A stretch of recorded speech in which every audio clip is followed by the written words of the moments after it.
BodyBags, where horror lies. Hey, what's going on, everybody? Welcome back to BodyBags. It's week 159, and I'm your Sunday host, Bourgie86, here again. Now, the film I got for you guys today is a film from 1974. It's a film that I didn't really know much about going into it, but all I know is that one of my favorite companies out there right now, Severin, actually put this out here in the States on physical media. And that, of course, is The House of Seven Corpses. Yes. Now, this film is pretty much about this. It's about this film crew actually filming a film on a haunted house, or a house with a very haunted history behind it. There's like, what they learn is that there's murders. Like every one of like the main like owners of the house has passed away as time went on. And we learned this all from the caretaker, who's actually played by legendary actor John Carradine in the film.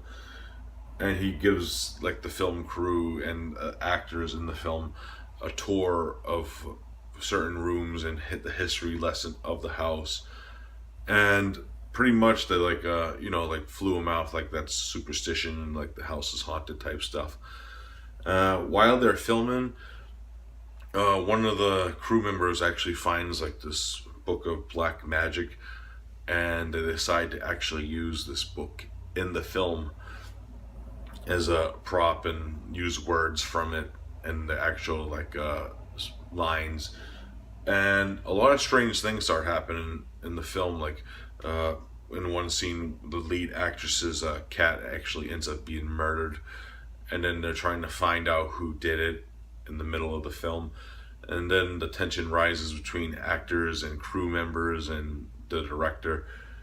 And then we end up having like this chilling climax sequence at the end without giving too much away. And that's pretty much the main plot. It's a very slow burn film that pretty much leads to like this climax.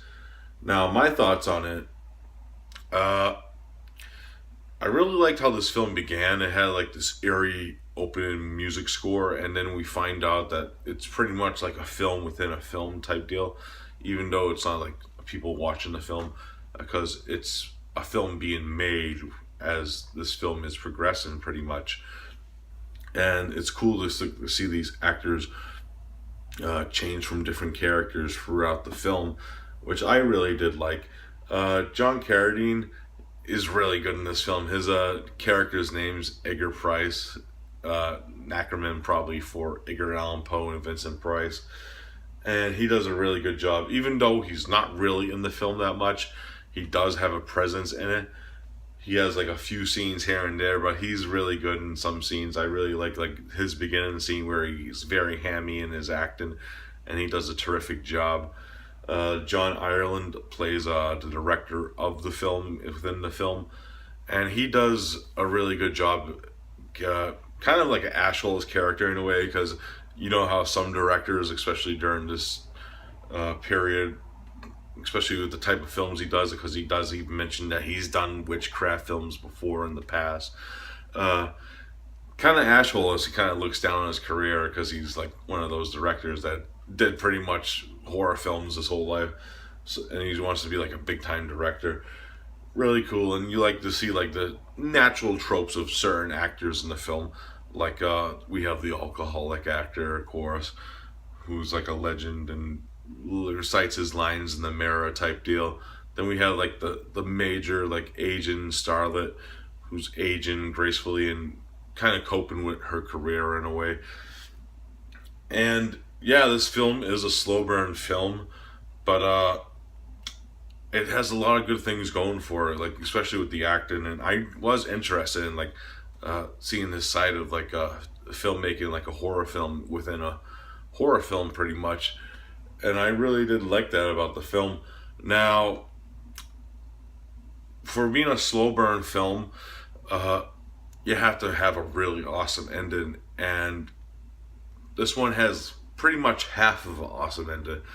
What happens is uh, the ending up to a certain point is pretty good, but then it falls flat for me for some weird reason because it's not enough in my opinion. It has a lot of good things, but then it has a lot of things that are unexplained also, and it kind of rushes it in a way. I wish it was kind of more explained with certain aspects of its ending. But for overall, it's not a terrible film.